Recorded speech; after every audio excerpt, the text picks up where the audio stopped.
نه برداری عزیز یک قشقوری گه تو نگاهش کنی قشقوری درازی بوز بار 15,000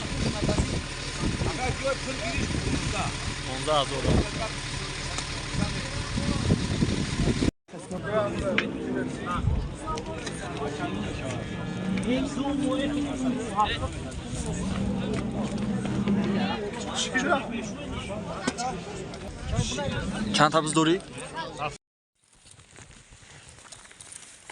السلام علیکم دوستای عزیز. برای 3 ماه 4 ماه نگاش کنین چه خیلی فسانیدم باش.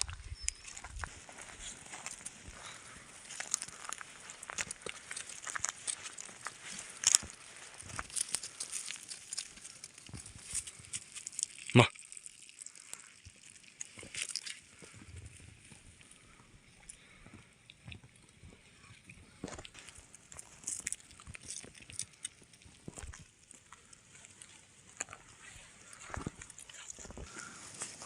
بردارای عزیز چه خیلی در سر ویدیو دیده امروز موضوع ما میشود در باره قشقوروی سوری. دوستای عزیز برای دستگیری کانال ما یک تا لایک در ویدیو میمونید، ویدیو را تماشا میکنید، فکراتون را در کامنتاری بنویسید و شخصانی که نو یکم بار با کانال می دوستای عزیز با کانال ابونه بشید، دستگیری کنید کانال همکاسا.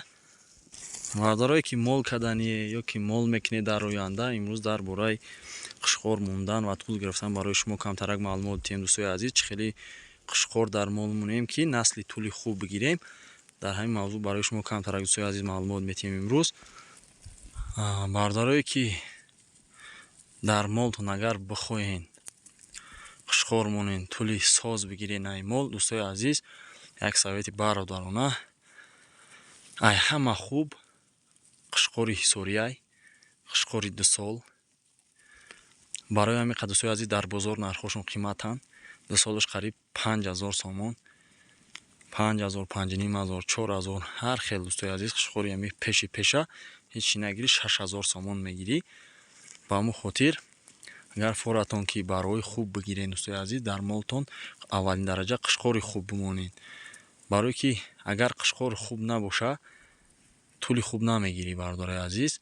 و همون خاطر یک قشقوری بایوی مونین که در آینده برای خشرو بگیرین که فروختشون بتونین دوستای عزیز.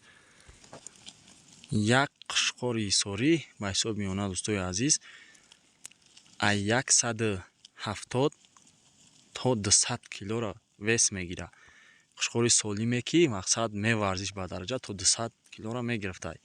همین چیز قشقوری سوری بردارای عزیز براش باشه برای 2 ماه 3 ماه ای 10 کیلو بالا ویس میگیره بردارای عزیز. مادینش نرینش باشه ای 15 تا 18 کیلو را در مدت 2-3 ماه خشرو بورزی خشرو نگهش کنی ویسی خوب میگیره.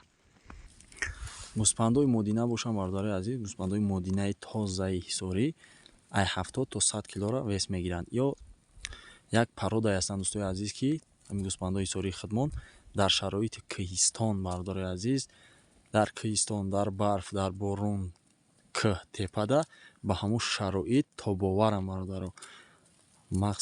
مقصد گپ که میتونن در شرایط خنک طاقت کنند. وقتی که چربی میگیرن در بهار تابستان همون چربی خچه در زمستان وقتی که کهت کم میمونه که علف کم میشوه به یگان خوراکای ایلوگی همون چربی خچه میسوزونه و مقصد از حد زیاد خرابی بد نمیشوه. یخی گوسپند اهمیت داده باشین بسیاری بد خراب شد مقصد میکشید یا علاج نداره میم برای گفته گپو یا خیلی نیستن. خیلی که در سری ویدیو قشقور نشون تو دادم دوستای عزیز. دیگریش های خطون یه بار نگاش کنی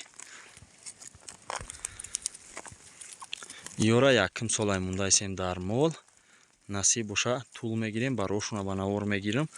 بعد از 5 ماه 2 قشقور مونده گیم در مول 2 تا، یک تاش همیای یک تایگش باشه در اون طرف خطون دیدین و این برای ای همه آخیرون شده در ایلاق تقریبا 4 ماه یا که 3 ماه همین قدر های نکی اچه شیر داره. با همون خاطر فربه خوب اومد مثال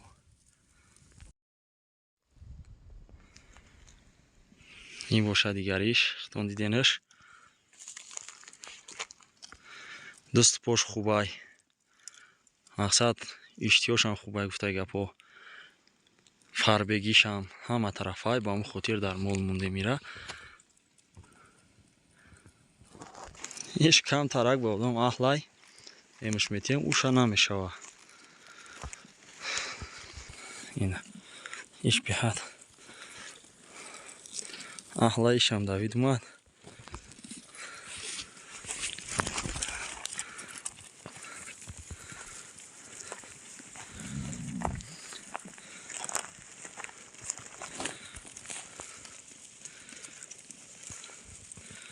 на байни ё гуфтай гапо разбора яъмар.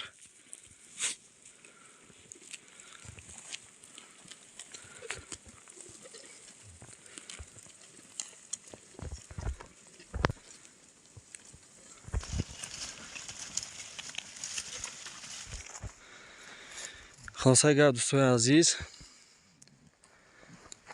گوسفندشم گوسفندی خوبند شیر دارند فربه تیز میشوند با همون خاطر در جهان گفتای گپا نمیدونم یکم جای دیم جای سوم جایی که با همین خاطر ویس گرفتنشون فربه تیز شدنشون یکم دیم جا میستن. ای همه خوب دوستای عزیز مال یک سورت باشه خوبه همش سیاه مقصد سفید کبود زرد یک پروده باشه مال خوب میشه برای که سیاه های یا که اون قشقار دیگر میمونی توی سر سفید پوچه سفید براش هر خیلی میاد در مال ویدنن. اگر سیاه کی باشه همش یک نمود بهت خوشرو میاد مال.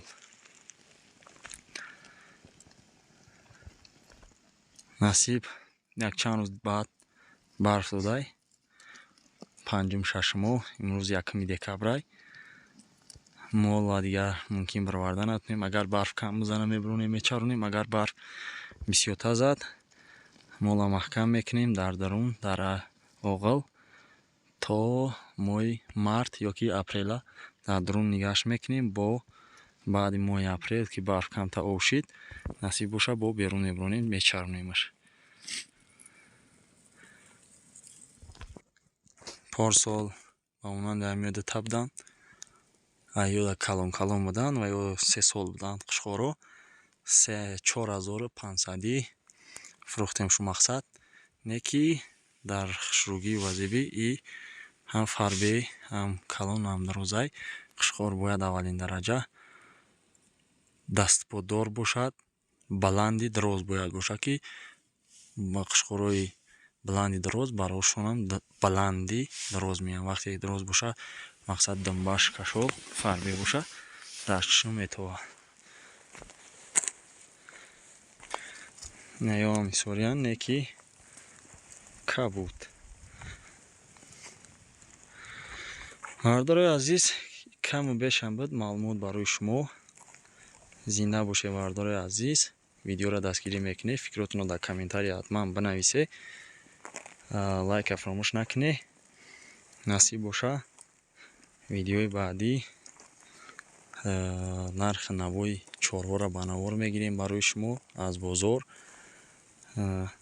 با همین ویدیوی ما به پایان میرسه. خداوند نگهبان تو باشه. زنده و سلامت باشه تا ویدیوی بعدی.